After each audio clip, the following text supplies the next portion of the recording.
Alright, so this is my third tree for the day. Cutting down. First one got hung up, and to be expected, there was a pretty dense area. So second one felt pretty good. That's right over here, and this is the third one. I had 3 more to go, and that's my first batch of 24 trees that I cut down so far. So I got roughly another 16 to go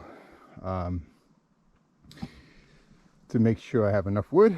So I have to identify, tag those. Decent cut. Still, it's hard to tell, but the terrain is not level at all, so it's a little difficult for me to get my bearings when I do the second cut. But I will be trying to mark these things a little better. This was the absolute maximum for the saw, so let me grab that. The saw is really sounding bogged down now.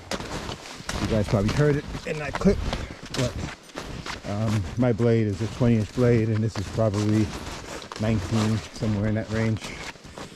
As far as the stump, yeah, so you can see, yeah, it's barely making it. It's barely making it. So I do have a 25-inch blade that I picked up that I'm going to be using. Some of these trees are a little heavier as far as the girth at the base, so I heard it and felt it, and it was really bogging down the saw pretty good. But you got to stay on the gas, and it cut. So I will be taking a look and see if anything needs bracing. It looks like this one already has a couple of points that it's resting on, but I'll circle back after I make my cuts and do what I can to brace them up so they don't sag and start to deform. One good thing is I am making my way with my ATV, so as you can see, it's a little far to start to walk now. So able to get this this guy to where I need him. Like I said, walking in the snow takes a lot out of you, so this is a lot easier using this ATV. And so far so good. You know, a little rough terrain, and you can tell, you can see I'm bottoming out here, but so far so good. Got this container in the back now. I'm using this to tote stuff around. Fire extinguisher, of course.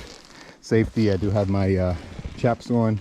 This is the jack I'm using to help shore up some of the trees. But everything is timed now, because this is the best time, the best season to cut down the trees, from my understanding. And I think like a week, I'm like maybe a week behind, week and a half behind of the ideal week to fell trees that you're going to be using to build. So I can tell when I cut at the base, there's not much sap coming out. If anything, is on the outer rings. So nothing's going to come out now, but I would say a day or so is what it takes to start to see the sap.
I was aiming for right in this vicinity where it fell, and the main obstruction was that 4-branch tree that's right in the middle there, and I want to get either to the right or to the left of it, so worked out pretty good.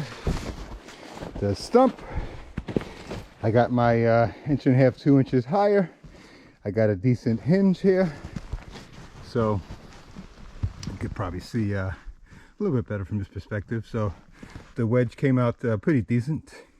Not a perfect wedge, as you can see. There's a little I had to go in a little deeper on the far side here as far as the cut in order to line up with the angle cut. But yeah, the thickness of the hinge is decent, and the level, most importantly, is the thing I've been trying to work on. So I did end up scribing a line, as you guys saw, around it, and I aimed to be a little bit above it, and it worked out. So you can see it's roughly it's got another 2 inches on the end, so this is a decent size tree.